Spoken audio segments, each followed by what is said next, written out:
I know a lot of you guys know about the anti-fascist movement. You've heard Antifa. Antifa's often been demonized in the press, not just the right-wing press, also the liberal press. And there's very few actual authentic reporters talking about who they are. So I went out of my way to find somebody that is associated with Antifa. He does research with them. So I want to bring in my very special guest. Chad Loader he's a member of Antifa. He does research. He has done amazing work that he shares on his Twitter. But welcome, Chad. Let's talk about Antifa today. Thank you. It's nice to be here. 100%. So you heard a little bit about what Kitty was talking about, and I'm wondering what parts you agree with, what parts you don't. As far as the history of Antifa, how it started in the 20s and the 30s as a movement fighting against Nazis, Mussolini, and all of the fascist moments that we were seeing at that time in Europe. Do you sort of agree with the way that we've come to the place we are today with Antifa historically, or would you add to what she had to say? I would certainly add a few things. I agree overall. I do think that it's worth talking about what is fascism and how do we recognize it. Yeah. Because if we don't define fascism, then we're not really going to be able to talk about what is anti-fascism. I think that when we use the word Antifa, it tends to emphasize the European roots of the European anti-fascist movement, and certainly if you think of Mussolini and Hitler and the Hungarian attempt at having a fascist coup, there's a lot of European work to draw on. But we have plenty of black anti-fascist history here in the United States. There's an offshoot of the KKK that was considered quite fascistic. If you think about George Jackson, famous black revolutionary. If you think about Kawasi Balagoon, who was a member of the Black Panthers, he was an anarchist. George Jackson was a socialist.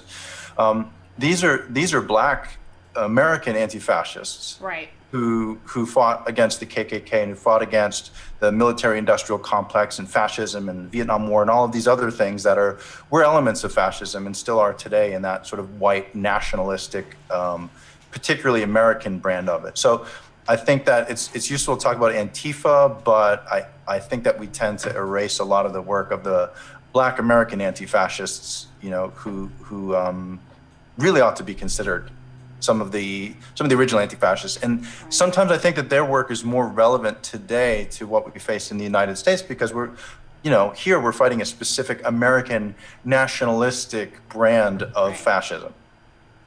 Absolutely. And in fact, Chad, I can say from firsthand experience, I have seen lots of members of Black Bloc that are part of the African-American community. That's not uncommon. Sure.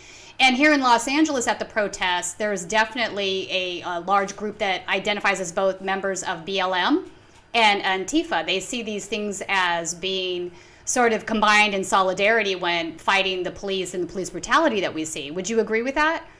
I would agree with that. I think that in whatever city you go to, I think you're going to find members of Antifa and members of Black Lives Matter, solidarity movements, who pretty much mirror the percentage in the population at large, right? And so I think in cities that are mostly, I think if you think about Portland, certainly got a higher percentage of white people, you're going to find a higher percentage of white people in the movements, period. And in Los Angeles, which is a more diverse city, you're going to find lots of Latine and Black members of both Antifa and of Black Lives Matter, of course.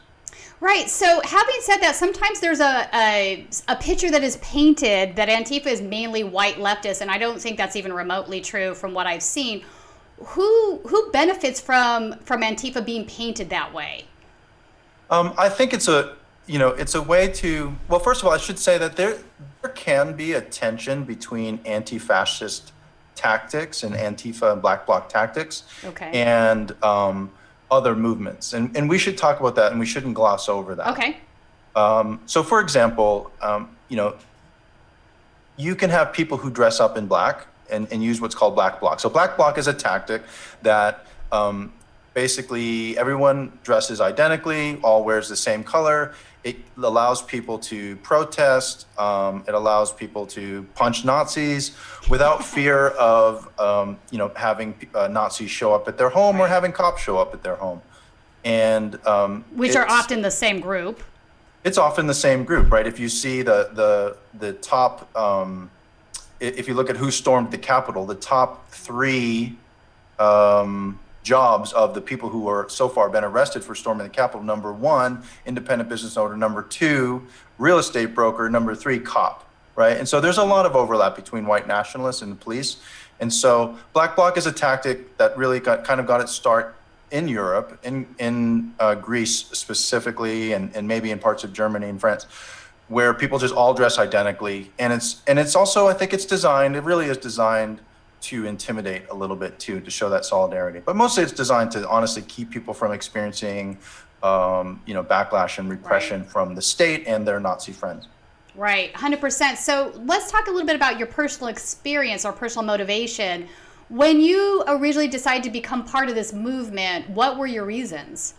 So, I think I've always been interested in, I research extremism, I research hate speech online, and I come at this from the point of view of a technologist who really talks about how do we have platforms that enable free speech at scale while also, preventing the growth of hate speech, harassment, things like that. How do you strike the right balance? And I think, my politics have always been fairly left-leaning, but I think, if you look at sort of 2017 and some of the stuff that started to happen once Trump started to normalize hate speech and to sort of promote that. I mean, I think it was in May, I believe, that you had the Portland train stabbing where a member of Patriot Prayer who was seen fighting leftists, at Patriot Prayer rallies, quote unquote, free speech rallies. That guy stabbed and murdered two people on a train in Portland because he was shouting, harassing women, shouting anti-Muslim statements, and he slit the throat of two guys. That was in May. And then in August in Charlottesville, Virginia, you had their Unite the Right rally, which was billed as a quote unquote free speech rally where another protester was murdered. And if you start looking at, the sort of history of right-wing fascist terrorism in this country, it's clear that, things really started to get much more serious. You had the Pittsburgh synagogue shooting in 2018 that was committed, right-wing terrorism that killed 11 people, wounded 7 more. You had a shooting at a Kroger in Jeffersontown in 2018 that killed 2 people. Here in Southern California in 2018, you had the murder of Blaise Bernstein, a Jewish student by a white supremacist. That was in 2018. That was in Orange County. You had the Poway synagogue shooting that killed 1, I believe, and grievously wounded 3 others in 2019. And then the El Paso Walmart shooting in 2019 killed 23. He's a Trump supporter or a right-wing white nationalist terrorist. And even if you go all the way back to the Oklahoma City bombing, and what was that? I think that was 95. About there. People forget that he was a right-wing white supremacist who was into the Turner Diaries and all that other stuff. The famous school shooting in Colorado, I'm trying to remember the name of the city now, but that first famous school shooting, the students there, they were obsessed with Hitler. Right. The one that Michael Moore did the documentary on? Yeah, Columbine? That's right. Columbine. Okay. One of the shooters was obsessed with Adolf Hitler and had, swastikas drawn in his diary. So we have a long history of white supremacist stuff. And it really in 2017 is when I started to, I think my politics started to shift. We have to do everything we can to stop these people from committing more acts of violence, stop them from organizing, interdict their funding, and just literally do everything we can, including being out in the street and counter them. And, again, Southern California is a hotbed of white supremacy in the United States. I think people don't realize quite what our history is here. But, Glendale was the headquarters of the American Nazi Party. Their headquarters was right on Colorado Street in Glendale. In La Crescenta, the German Nazi Party would give rallies in the late 1930s in Hindenburg Park, of all places. And so, Southern California has a long history of this stuff, and so this is really just a continuation of that fight against white supremacy. And people think of California as this blue state. It's really mostly red areas with some very highly populated blue dots. I mean, we're the people who put Nixon's from here, Reagan, was our governor. So it's a pretty right-wing state. And once you get outside of LA and San Francisco and a few other liberal enclaves, you're in white supremacist territory a lot of the time. So. Oh yeah, absolutely. That is absolutely true. I agree with you. So you brought up this conversation about free speech, right? And there's a carve out for incitement in our free speech laws for a reason.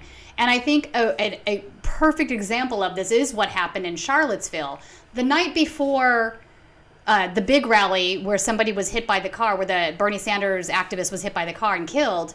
Yep. They were marching through the street with tiki torches and saying, "Jews will not replace us." That should have been an indication in that moment for the city to pull the permit for the march. Like, how is this not going to be incitement? And they were all armed. They were out there armed. So, yeah, I think when we talk about free speech laws, we should mention that the First Amendment talks about government restriction of speech. Yeah. It doesn't prohibit us from going and counter protesting people and trying to honestly, absolutely. frankly, as private citizens, shut them down in any way we can. I mean, if you think about George Lincoln Rockwell, right, the head of the American Nazi Party, he gave a speech at San Diego State University at the open air. I forget what it was called back at the time. The Greek theater at the time. It's the open air theater now. And Jewish activists came and literally punched him in the face and tried to shut his stuff down. So I think that we should talk about sort of what fascism is and how they use the values of a liberal democracy to grow. So first of all, fascism is not an ism. It's not a well-developed system in the sense that socialism is, or even capitalism, or classical liberalism, or communism. Those are all systems. They have system builders behind them, and theorists, and books, and folks like Marx and so on. Fascism is really not so much a well-developed political theory as it is a set of techniques that are used to organize a right-wing dictatorship within a liberal democracy. And so fascism grows out of failing liberal democracies, right? And so the reason why fascism was able to get hold in Italy and Germany in I guess the sort of mid 20th century is because those were failing democracies. The Weimar Republic was a fairly new liberal democracy. They cynically use things like free speech as a way to sort of say, how can we grow a movement within this right under liberals' noses and eventually take power when it's too late, right? Yeah. And so everyone sort of says, hey, we want to support free speech. And I certainly think we have to be very, very careful about the government restricting people's free speech. But if a fascist, racist piece of crap gets their name put on the internet for saying racist stuff and they get fired from their job or their neighbors shun them, that's not a free speech concern from a First Amendment perspective. That is in fact free speech. I agree. Right? And that is in fact, we choose not to associate with you. We choose to exercise our free speech to shame you for being a racist, violent piece of crap. And so I want to be careful when we say free speech to sort of talk about the difference between government shutting things down and sort of the rest of us exercising our free speech rights to go counter protest and to name and shame fascists when we find them. Hope you enjoyed that last video. Hop on over to statuscoup.com where you can sign up for our email list and become a member for as low as $5 to $10 a month. Membership is how we grow. That's statuscoup.com/join. And remember, join our email list so we can grow the revolution with you.